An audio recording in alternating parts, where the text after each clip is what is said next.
This is a look from the porch on the $40,000 one. Actually, there's a lot of space in the porch side of it, which is kind of nice. And you actually have a lot of room in the back. There's kind of like a green belt in the back, which is probably something you'd like. It's also got the ramp, which could be helpful. I'll ask Margaret, who's the property manager, if I can do a tour this week for you. This is a view from the front towards the intersection cul-de-sac and the neighbors. So there's a neighbor here, of course, and you got the ones down the road. And you have the path right there to the green belt and the clubhouse, and of course up here as well. The people here in the yellow house are really nice. They like to get together and have a good time. Again, this particular unit, it doesn't have the carport, but we can put one up. I can help you with that, no biggie.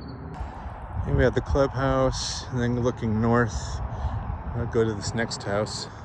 Okay, this is the house that Sarah lives at. Again, she's a property manager, and she's trying to sell us hers for $51,000. She took it off the market for now for the winter. I told her you may be interested, and she would put it back on for you. And again, it's got a carport, enough room for 2 vehicles. This one's about 1150 as well square feet. Again, it's in an intersection and on a cul-de-sac, and then back up towards the clubhouse. So it's actually close by the clubhouse. You have a lot of friends over here. This house is for sale, but it's like, I'll check the price, but here's the back side of Sarah's house. So it's got backyard. Nice area to develop. It's got a lot of rock and stuff, but here's the house.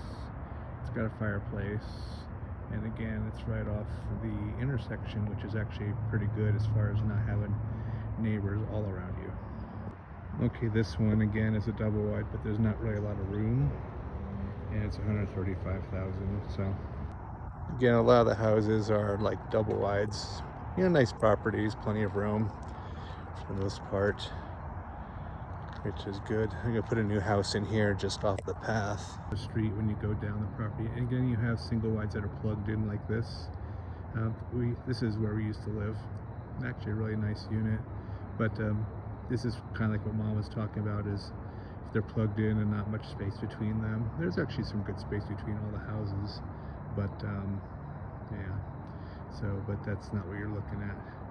There's a lot more room on the other two with space, but then again, it's quiet here, and except for some traffic nearby, but you just get used to that. And back towards the back side of the green belt, looking up the road back to the intersection with that other house I told you about, the truck sticking out, and that's looking towards Pikes Peak. There you go. Again, plenty of lawn and all that stuff. Nice. You got the pool up there. There's a billiards room, little workout areas, all kinds of vents upstairs, which is extremely accessible and really close to all the houses I pointed out. We also have some steps up the back to the clubhouse, but you can get into all this on a straight line. You don't have to climb into steps or anything. And then up here we have the pool, and we have this really big new hot tub, which is awesome. You guys would love it.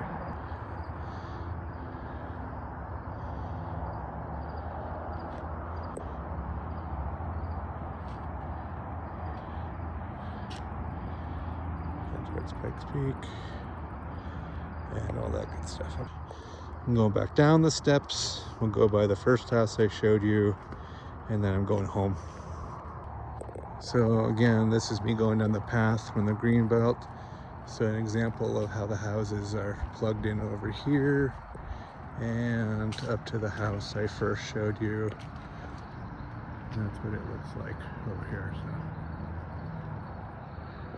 actually, there's a lot of space on one side of the house, which is kind of in your favor.